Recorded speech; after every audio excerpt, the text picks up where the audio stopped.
What's good, everybody? This is the Warner Brothas podcast. I'm Kyle. I'm joined by my brother Keenan. Keenan, how you doing today? Doing great. Want to say a little happy birthday out there to our boy Dustin. Happy birthday, D-Roy. Tuesday, June 25th. As we said, happy birthday to Dustin. Also, the 10th anniversary of Michael Jackson's passing, which seems unreal. And Billy Mays, right? And Billy Mays, and I think another celebrity passed today, but Michael Jackson, 10 years, seems unbelievable that we lost King of Pop. Rest in peace to him. Big rest in peace to him. I don't know if anyone watched last night. The NBA had their awards show, which I did not watch.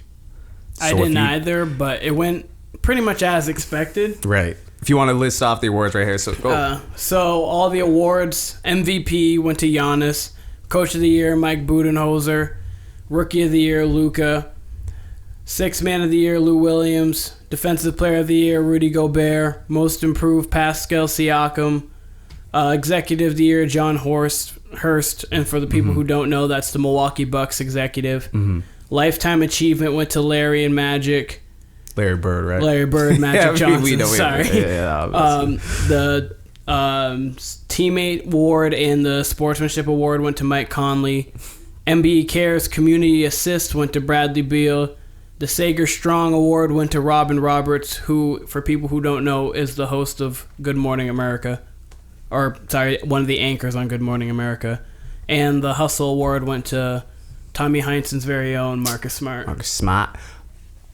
Congrats to all the winners. Heard the show was... I just don't understand why they do this show. I think it's pointless. We're almost in July. We're finding out the awards that we know. Like you said, that's basically what the only the one. consensus I was gonna was. say the only thing was maybe Harden should win the MVP, right? And I mean, Coach that's of one, the Year was kind of a toss-up. Yeah, those are toss-ups, but really, I mean, also it's kind of weird because you're moving. The draft moves you into a new year, and then the free agency's a week away. And it's weird to have like last year recap in the middle of transition when you're going into next year. Exactly. So it's a little weird. Yeah, free agency's right around the corner. I don't understand. I kind of wish they would put the draft on the other side. I wish the NBA would take a page of the NFL's book. I hate how the NFL holds off their draft so long because ESPN's kind of obnoxious with their draft coverage, and the draft coverage is obnoxious in general. I was gonna say first weekend in February is the Super Bowl, and they don't have the draft till mid-April, so it's like 2.5 months of just pure banter. But I think the NBA should at least hold their draft like July 15th. I don't think, you know what I mean? Then move Summer League back maybe like a week. That way, because to me it doesn't really make sense to have the draft before free agency. You'd want, like the NFL, they have their free agency period before the draft. Then you're building your team around needs. You know what I mean? Yeah. I think it would just kind of make more sense, and just how the draft's so close to the end of the season. Sorry. The draft was like 10 days after the NBA Finals. Yeah, it's always directly the week after. So, I mean, if the finals would have ended that Sunday, it would have been that Thursday, the draft, you know? So, but, you know, it is what it is. The NBA offseason is fun regardless. The most fun, in my opinion. But, you know, I think that's something they should look at, as well as just getting rid of this award show. If not, if you're going to do the award show, maybe at least do it, I don't know, in between that space between the regular season and the postseason, those 4 days. I don't know how you do that. You couldn't really do that. But, I mean, to me, it's pointless. It's corny and it's forced. Like, the 10 minutes I saw of it last night, I was just like, all right, like, whatever. It's like they want to make it a Grammy award, but, like, that's not... You can't make this NBA season award a Grammy award. It's not... It'd be one thing if it was somehow immediately after the season there was some suspense built up, you know what I mean? But after a month and a half, you pretty much know. Yeah, like if the playoffs, I mean, not that they're going to, and I don't want them to change the playoff format, but if the playoffs started 2 weeks... Not to mention they had Shaq hosting. If this playoff started like 2 weeks after the NBA season was over, and in that 2 week span they held it, that would make sense. But like, I mean, obviously the NBA season usually ends on like a Wednesday or a Thursday, and that Saturday they start playing, so...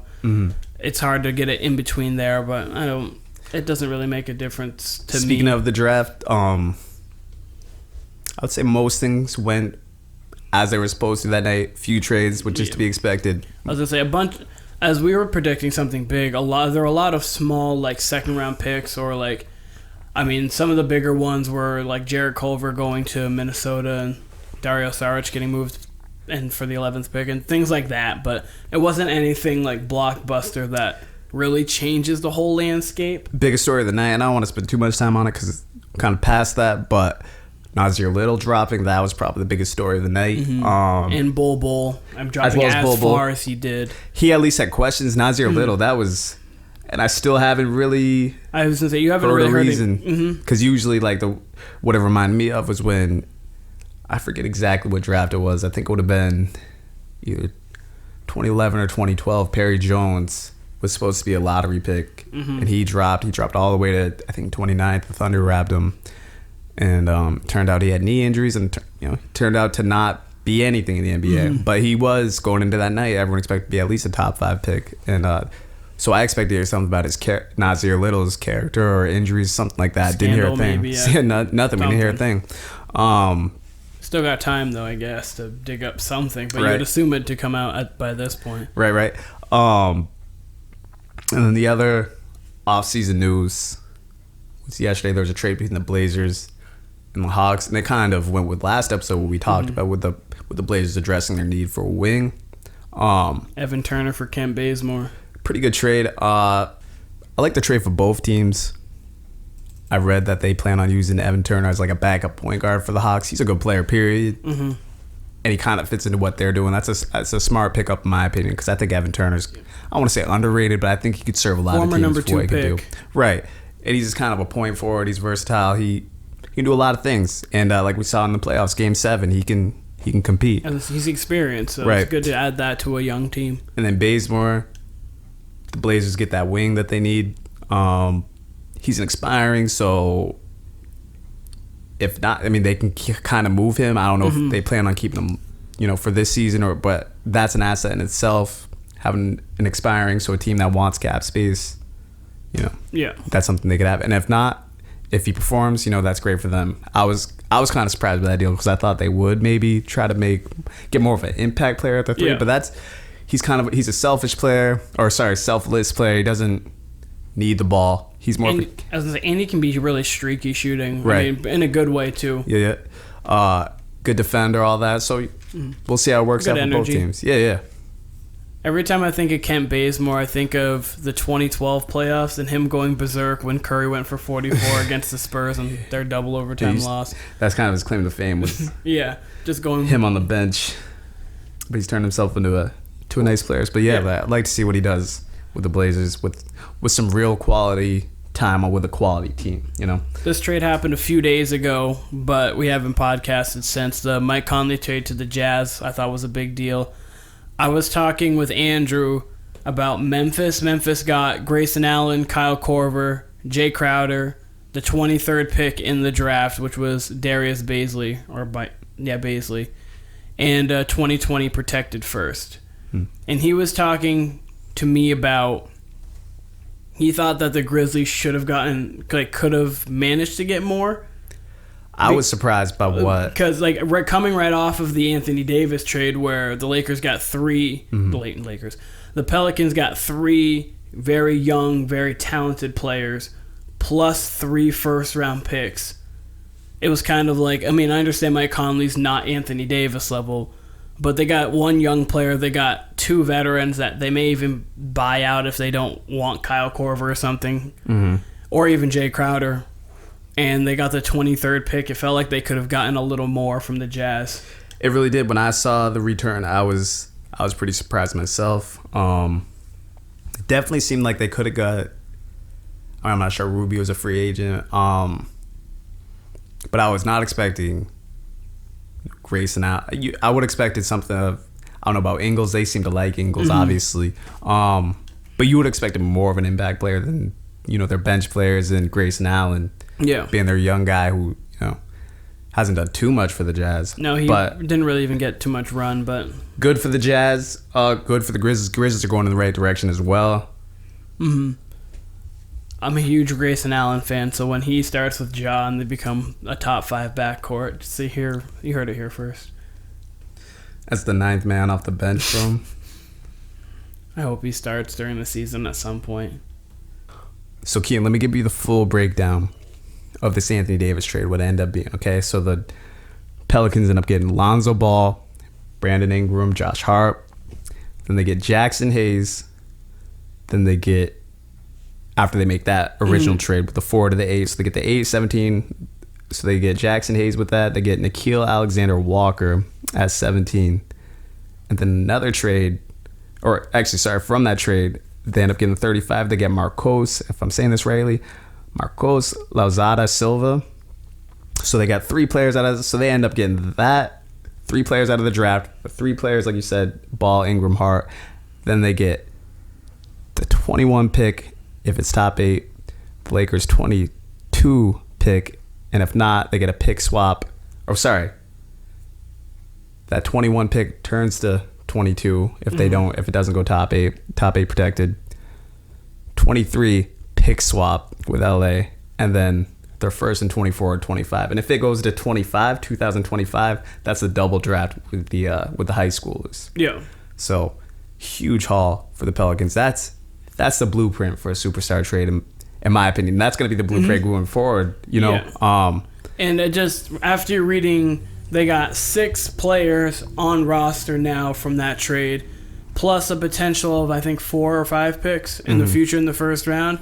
Hearing that for just Anthony Davis, I don't want to say it as if he's not, but literally for only one player. For Anthony Davis. And they got rid of Solomon Hill's contract in one of those trades as well. Yes. That's about as, go ahead. As I say, you're right. That's about as good as you can do. David Griffin came in and did a great job. It just feels, looking at Mike Conley, you could have done a little bit more if you're Memphis. Just looking at... I think they could have done a little bit more, but I want to say on David Griffin's part, that's a nearly perfect job you could do as a GM. Oh, yeah. Turn all that. I mean, that's about what it should be worth for an Anthony Davis, honestly. So it makes me wonder going forward when... I mean, I don't know who the next star on the market would be. We never know. If you want to count Bradley Beal as a star, do you want like someone more? Oh yeah, like him. He'll get whatever. He'll get something. He'll get some sort of value where it probably won't be proper, and a team will underpay for him. Mm-hmm. But the next like superstar like Anthony Davis, like whoever that is that comes available, like. If for some reason, I don't think this will happen, but if for some reason Giannis became available or someone like that, that's the kind of haul it's going to take now. That's the one you use as your blueprint. Yeah. So that's interesting. So I wonder who that next star is, whether, I mean, maybe if it's one of those Philadelphia guys, whether... I could see that for Embiid. Embiid would need, he'd need another superstar. I mean, he'd be a little different because, I mean, Anthony Davis has a checkered injury history too, but I trust Anthony Davis's body a little more than Embiid. Yeah, Embiid's had more serious injuries. Not sure if you heard this. This is a news story that came about today. Andre Iguodala had an interview on the Breakfast Club. I saw that he had an interview, but I didn't see anything about the interview. So he went on the Breakfast Club, Power 105, and I didn't. I just read some of the transcripts from the interview. I haven't watched the interview, but. I think they asked him about Durant's injury and Iguodala. This makes me think that he's definitely retiring or something because he said this about the Warriors. He basically said that last year when he had some sort of injury in the playoffs, they listed it as a bone bruise. He said he actually had a fractured leg. Then they asked him, do you think that they were misleading with Durant's injury? And Iguodala basically said, yeah, he thinks they were. So that's a pretty serious allegation from a player who is on your roster, a key player on your roster who just went out and said that he's promoting his book. Former Finals MVP. Right. He's promoting his book, The Sixth Man, or something like that. So that makes me think he's not coming back to the NBA. No. Letting out those quotes. He's been saying for the last year that pretty much this is going to be his last year, and obviously Sean Livingston's gone. Makes me think Durant's definitely not coming back now. Which was kind of alluded to. I don't know if you saw this, but after the injury, Jay Williams was on First Take, and he was saying how basically the Warriors front office messed up. And reason why that's important comes from Jay Williams. For those of you who don't know, former point guard at Duke, lottery pick by the Bulls. His career was cut short due to a motorcycle accident. But Jay Williams also has a show on, I believe, ESPN Plus with Kevin Durant and Durant's agent, I believe, and so he's close to those guys, and for him to say that, it isn't just like, your average NBA reporter saying it. So that's to know. I definitely think Durant's gone to either the Knicks or Nets. Reports coming out that him and Irving have met twice within, who knows when, to discuss their future. Also made me believe that he was going to go after there were reports talking about, like, the Warriors are kind of looking into a sign-and trade. And because the second you're looking into a sign-and trade, you're like, okay, let's try to get some compensation for the player because he's leaving regardless. Let's try to get some. So that was kind of another small indication. Right. And I think that would make a lot of sense to Durant to some degree, to get that money. And then, but I mean, it also depends on what he get on this market. But we'll find out very soon. I'm more than excited for next Monday. I'm not sure if you saw, just small little news, the Mavericks are expected to offer Porzingis a max. Porzingis, yeah. That's interesting. It's like 5-year, $158 million, something like that for them. That's interesting. Two reasons why that's interesting. First, and it's been quiet since this first came out. I think it was before the playoffs. Might have been during the playoffs when it came out that he had a rape allegation against him. That's gone pretty quiet since. It's interesting that they're offering him that for that reason. Then, as well as doctors said this in general, but that it's unprecedented for someone Kristaps' size, him being 7'3", to have a torn ACL. So they don't really know what to expect for him coming back compared to if it was a guard. Yeah. So those are two big question marks. It's a big risk, but the reward of it, if they actually can, Luka and Porzingis, who are both would be when Porzingis comes back, both of them under 25. It's interesting to me since the draft. European guys, right? It's interesting to me since the draft. I've heard a lot about the Hawks and the Pelicans' future, which is absolutely like those are two.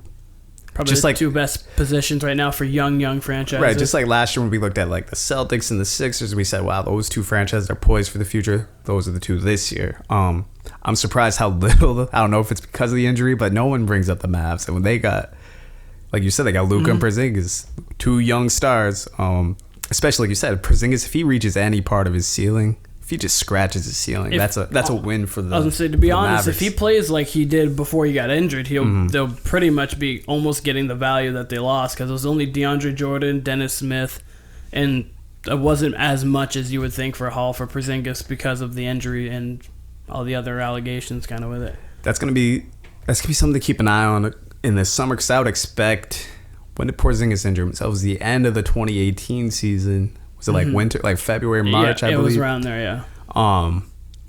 So I thought he was going to come back around spring of this year, but there was no point. I would expect he'd be ready for the beginning of this season, and that's something I want to keep my eye on because that's going to be a team. They're not going to try to do what they did last year and just kind of compete and see where they are. They're going to go for it. They're going to go for it for the playoffs.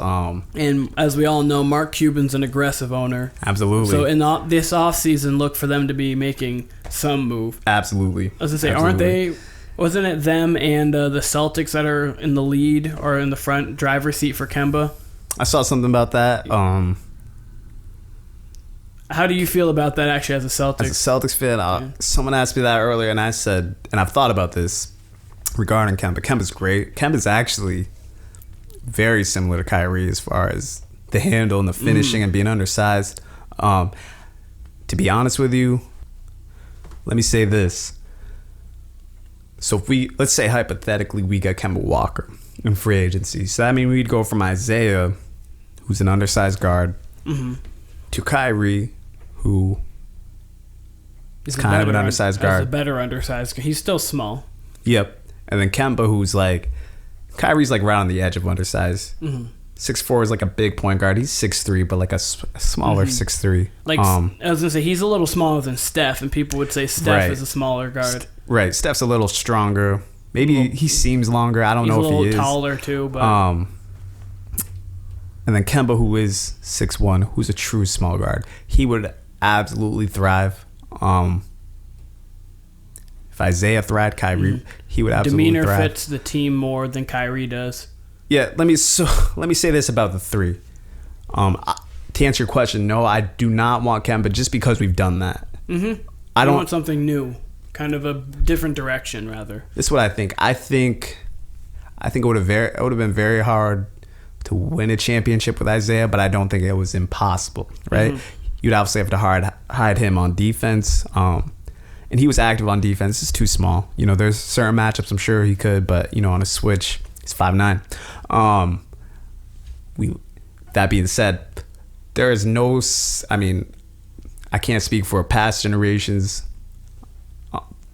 There is no Celtic without a ring more beloved than Isaiah. He's about as beloved as you can get for being a Celtic without being, Bird, McHale, KG, Pierce, all those guys. I don't know Rondo. this. I'm legitimately asking Antoine Walker. No, I'm just asking. I'm just throwing names out there. I really don't know. No, I'm not a Celtics. But Celtics fans we loved Antoine, but he wasn't beloved. We don't hate Antoine. I was just throwing out names. But Isaiah's about as beloved as you can get, probably in any city without winning a ring. Especially how it happened. Maybe the Kyrie trade was karma. I don't know. But that being said, Kyrie, the most talented out of all three, my opinion, quit on the Celtics. All the reports that are coming out is that he never liked Boston, had a fractured relationship with Ainge and Brad Stevens. I was talking to my friend John Williams, big Celtics fan, and we both kind of came to the same conclusion. If this was all true, it was true that Kyrie was really that much of a problem to where he had trouble with the coach and the front office, why didn't they trade him at the deadline? Like, if this was really going on all season, why trade him?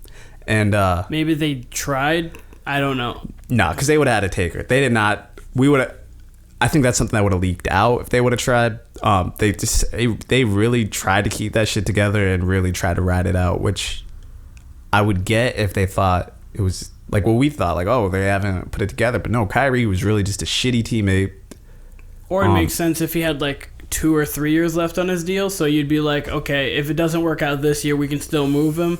Not it doesn't work out and he just walks away. They should have tried to give him up. I don't understand it. And I don't understand. I don't understand the whole Kyrie thing, because he was a great teammate that first season. As it's noted, he got that surgery Game 7 of last year versus the Cavs. Weird day to choose that, and it pretty much went downhill from there. Doesn't sound like he, when you get that going on top of the whole Hayward Stevens stuff, it was a recipe for disaster. But Boston would love Kemba. He would be able to do everything Kyrie did for us. I would say Kyrie's a better defender. Kemba may try harder, because Kyrie. It all depends with Kyrie. It depends when Kyrie tries, Kyrie's like I would say Steph. Like Steph's a better defender than Kyrie only because he tries. Because when Kyrie tries, he's a better defender. I just think the consistency of Steph makes him a better defender. Steph always tries. Kyrie, when he tries, is statistically actually like one of the better point guards defensively in the league. I agree. I was gonna say I think the only reason why is just because of the consistency of it. But besides that, like, the point being that we downgrade defensively from Kyrie to Kemba. I don't know. It's just three very offensive. I would personally like to see, like, a Jimmy Butler type. I'd like to see Ricky Rubio at point, and then for us to sign a big with that extra, because we have enough cap space right now to sign a max guy. We got $35 million in cap space. So that allows us to get someone like Kemba. And if Horford truly does walk, I don't think he's all the way out the door yet. There's still a lot of time before that. Horford loves Boston. We love Horford. Who knows? I mean, all I know is he came with his last meeting with the Celtics ready to talk about a team-friendly deal, and now he's looking for basically a max deal or a long-term deal in the market. I feel like that's the difference between Al Horford and then Al Horford's agent talking.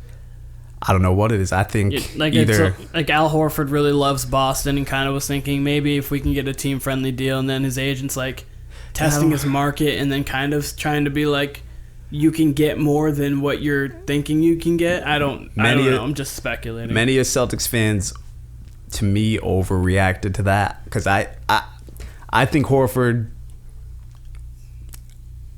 I think he either ends up staying or we make a pretty good pitch for him to stay. I don't think he's just gone like that. But if he is, I'd like to see us get Rubio and then some sort of big in free agency, maybe Cauley Stein. I don't know if he's a free agent or what. I saw he wants out of Sacramento. I don't know if he's a free agent or wants to be traded or what. But if we get someone like Cauley Stein for whatever. Would you whatever be contract. interested in DeMarcus Cousins? No. I was just asking. Too much injury? Yeah, no, like he's too much. We were actually the second team involved with the Warriors last year, and he probably would have signed. And I think we were deep enough to where I think we would have handled it better, and he would have been a little fresher. Who knows if he gets in? Who knows? But last year I would have been for it.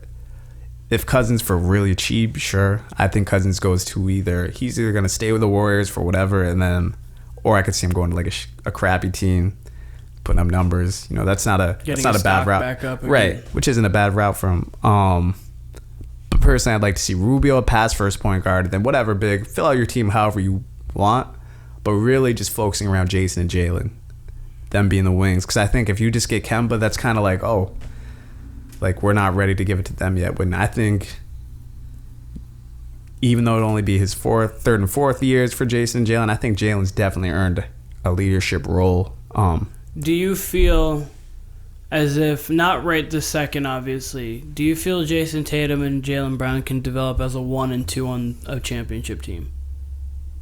That's what I want to see. That's why I want Rubio. I want to see just a really kind of like a Giannis Middleton. Not that they're going to be that level, but I'm just saying, do you think that they could be the best and second best player on a championship team at some point? I definitely don't see why not, and that's exactly why I want to see Rubio. He's a pass first point guard. He plays defense. He basically does everything but score. And I think it's interesting because Stevens he's got a pass first system. He's got a equal opportunity system. And we've had scoring guards who Kyrie's proved to be unselfish. Like, he can pass the ball. He's definitely a ball stopper, and that's where it kind of got different from Isaiah. Isaiah was more fourth quarter ISO, and even still, a lot of his stuff was off screens and handoffs. I was gonna say, Kyrie has the luxury of being able to take anyone maybe in history ever off the dribble. And Isaiah Thomas really doesn't have all that luxury, so he has to get his off. I mean, he can, but he more so has to get his off the screen and then like 2 dribbles, pull up, or get to the basket off of those. But those are two players who, if they need it, they get the ball in their hands. Rubio is the opposite of that. He's kind of going to work off people. I would really like to see him because I think we've already got a very good defense.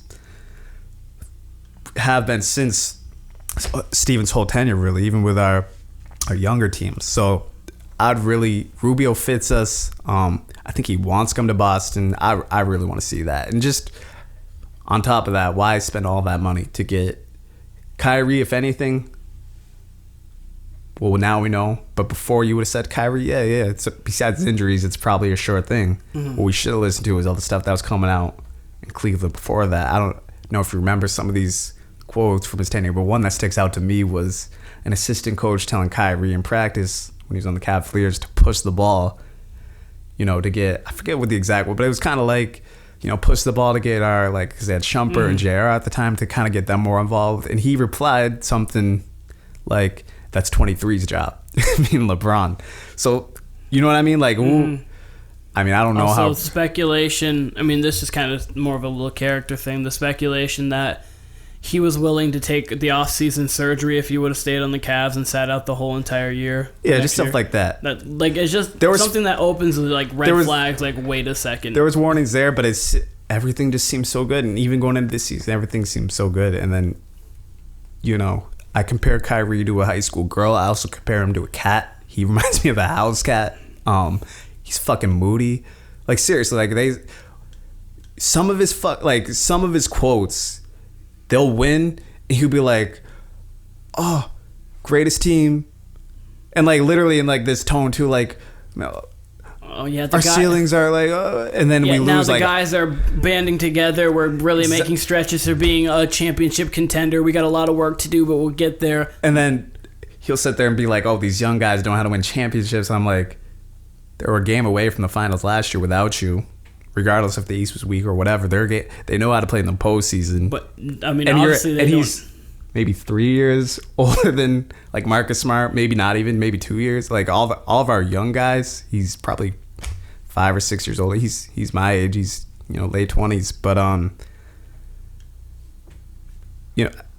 here we are. Yeah. July 1st, he's gone. Good riddance. Bye. Ricky Rubio, we welcome you to the Celtics with open arms. I'm excited for the season. I'm already all in on the 2020 if Ricky Rubio goes, is that the first jersey you get? I don't know. No, Marcus Smart. I don't know why I don't have his jersey. I was gonna say you've always been a huge Rubio fan. Yeah. Shouts to Aaron. That's Aaron's guy. When I first saw the report, I sent it to him. I was like, "This is literally your dream." He's like, "Yeah, raise the banner already if it happens." So we're ready. I don't want Kemba. Just mainly, I don't see investing all that money into someone that's 3/4 of Kyrie. I would invest all that money in Kyrie, and Kyrie has the attitude issues. Kemba does not have that, but he also doesn't have any postseason success, which all of Kyrie's postseason success is tied to LeBron, which I would have argued that last year.